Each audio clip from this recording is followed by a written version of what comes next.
Fui trabalhar na Casa Centro, trabalhava no administrativo, porque assim, na minha cabeça, eu sempre pensei assim, Guarulhos não era o que é Guarulhos hoje, né, gente? Sim. Guarulhos se desenvolveu muito. Na minha época de adolescente, não tinha nem lanchonete, tinha. A gente tinha que ir para São Paulo se quisesse ir em algum lugar. Não tinha em Guarulhos. E aí, eu pensava assim, não, para eu progredir, eu tenho que ir para São Paulo. Então, minha vida eu fiz em São Paulo. Estudei em São Paulo. Eu só trabalhava em São Paulo. Entendi. Né? Então, a minha cabeça na época era essa. São né? Paulo. Tem que ir para São Paulo. E assim, o pessoal falava que morava no interior, né? Guarulhos era interior, era considerado interior. Aí comecei a trabalhar lá na casa e aquela coisa, não, eu preciso fazer uma faculdade, né? Mas como fazer uma faculdade? Porque aí tinha que ser paga. E eu tinha terminado o colegial e eu falei, não, eu preciso começar a estudar, fazer a faculdade e tal. Mas ainda não sabia exatamente o que eu queria fazer, né? Estava ainda em dúvida. E aí, quando eu estava trabalhando nessa empresa, os relatórios de comissão dos vendedores das lojas passavam na minha mão.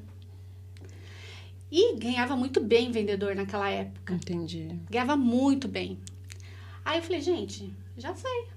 Eu vou ser vendedora, com salário de vendedora, eu consigo pagar minha faculdade. Ideia boa. Né? Aí eu conversei com o gerente na época e ele falou assim, Elaine, mas é muito difícil, porque assim, era o pessoal que era, eu era muito nova, né? Tava com 19 para 20 anos, né? E o pessoal era tudo já maduro, muito experiente, sabia vender, tinha que ter lábia. E eu não tinha isso, eu era muito menina, né? Aí eu, não, mas eu preciso fazer a faculdade, eu quero fazer a faculdade, não sei o que. Ele, tá bom, Elaine, ó, eu vou ver aqui. Quando for inaugurar uma loja, eu vejo se eu te encaixo. Tá bom. Passou uns meses, ele veio. Ele falou, Elaine, ó, vai inaugurar uma loja no Shopping Ibirapuera. Aí eu, nossa, Shopping Ibirapuera? Não, tudo bem. Gente, vocês têm noção do que é de Guarulhos para Shopping Ibirapuera? Jesus. Eram 3 conduções. Meu Deus. Né? Aí eu falei, não, mas tudo bem, eu aceito, né? Bom, eu sei que eu comecei a trabalhar lá. E foi logo assim no início do ano. Aí, logo que eu comecei, né, a chegar no shopping, eu vi uma faixa da Universidade de Ibirapuera. Inscrições abertas, vestibular. E a faculdade era, assim, do lado do shopping. Só atravessava a rua. Muito mais prático se conseguisse, né? A ideia era essa. Isso é. Aí eu falei assim, não, eu vou ir lá conhecer, ver como é. Não era o que eu esperava, mas já é alguma coisa, né? Aí eu fui, vi que tava na semana de fazer o vestibular. Fui lá, fiz a inscrição. Bom, passei. Falei, agora? Aí eu tinha que levantar cedo e trabalhar. Shopping é de domingo a domingo. Isso. E de lá, eu falei assim, bom, de lá eu saio 6 horas, entro na faculdade às 7, dá tempo de comer alguma coisa e ir pra faculdade. Só que eu saí da faculdade às 11. Aí até sair das 11 da faculdade para chegar em Guarulhos...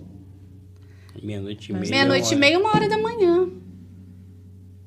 Só que eu tinha as coisas em casa para fazer dos meus irmãos. As crianças. Aí, quantas vezes eu cheguei em casa, ia preparar alguma coisa, ia deixar as coisas em ordem. Ou então, virava a noite estudando, porque era no horário que dava, né? Jesus. Para estudar. E aí, eu sei que eu falei assim, bom, tá dando certo. Vou, né? Aí comecei a fazer o quê? Administração de empresas. Vendia bem? Então... Esse então... Eu me tornei uma excelente vendedora. Sério? Eu ficava... O pessoal queria morrer comigo. Porque eu ficava entre os 3 primeiros sempre. Uau! Eu não sei se era o meu jeito mais sério. Não sei explicar o que era. Se eu passava... segurança.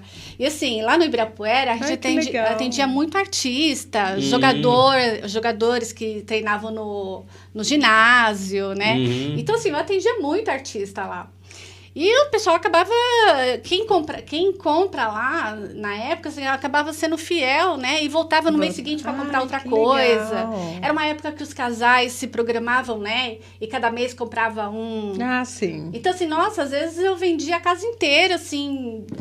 Eu sei que eu trabalhei uns 4 anos quase, né? Pra Quem poder... trabalhou com a Elaine naquela época, ver esse podcast, falava, ela era uma das 3. Ó, mas ó, pra vocês terem ideia, né? Quando os meus pais se separaram, a casa do meu pai estava muito debilitada, assim. Estava bem velha e tal. Não tinha... eu falava assim, eu não tenho condições de cuidar do jeito que tá, a gente precisa fazer alguma coisa. Eu falei pro meu pai, né? Meu pai trabalhava de balconista numa padaria. Aí eu falei, pai, a gente precisa dar uma reformada aqui, porque Que senão... também é de domingo a domingo. De domingo a domingo. Nossa. Aí eu falava assim, pai, a gente tem que fazer alguma reformada aqui, porque do jeito que tá eu não dou conta, tem que estar mais fácil, mais prático, né? Uhum. E aí eu consegui, né, ajudar meu pai, a gente reformou lá. E assim, na época, né, os fornecedores, eles faziam muito concurso. Então, assim, todos os fornecedores, Brastemp, Fico, todos eles faziam concurso. Quem vendia mais, ganhava uma coisa. Gente, eu mobiliei a casa do meu pai inteira. Ai, que legal. Eu trabalhava de domingo a domingo. Nossa. Eu mobiliei a casa do meu pai inteira, com geladeira, fogão novo, até máquina de lavar louça, lavadora. Os kits da Valita tinha todos, assim, tudo, às vezes até mais do que... Porque, assim, eu ralava muito. Eu falava, não, eu tenho que... É o único jeito que eu tenho pra, né? Enfim. Aí, fiquei trabalhando lá, como vendedora, né? Depois, eu consegui uma transferência e vim fazer... eu consegui mudar pro Center Norte, ali na verdade pro Lar Center, porque o Center Norte era a loja número 1. E assim, ninguém soltava o osso, ninguém queria sair da loja, porque era a loja que mais vendia. Aí eu consegui transferência pro Lar Center, porque realmente estava muito cansativo, né? Fazer essa viagem louca. Então, o que eu quero dizer com isso, né? Que a gente, assim, luta muito, gente, para ter as coisas. Nada foi fácil. Verdade. Às vezes a pessoa olha hoje e fala assim, mas a Elaine anda de carrão. Tá tudo certo, né? A Elaine, gente, eu ralei muito para conseguir. Eu não desisti, eu tinha tudo para ter dado errado. Tudo. Né? Eu poderia, assim, porque na época que eu fiquei meio revoltada, eu podia ter escolhido o caminho... Descer a barroca lá. E descer a barroca. Era mais fácil. Era mais fácil descer a barroca, que era só 3 passos, do que ficar pegando 3 conduções para sair, chegar de madrugada, né? Então, assim, eu gosto muito de contar essa história, porque eu gosto que as pessoas se inspirem e vejam que é possível. Mesmo. Né? Se eu fosse me acomodar numa situação, eu poderia hoje, com certeza não estaria É verdade. aonde eu estou, né?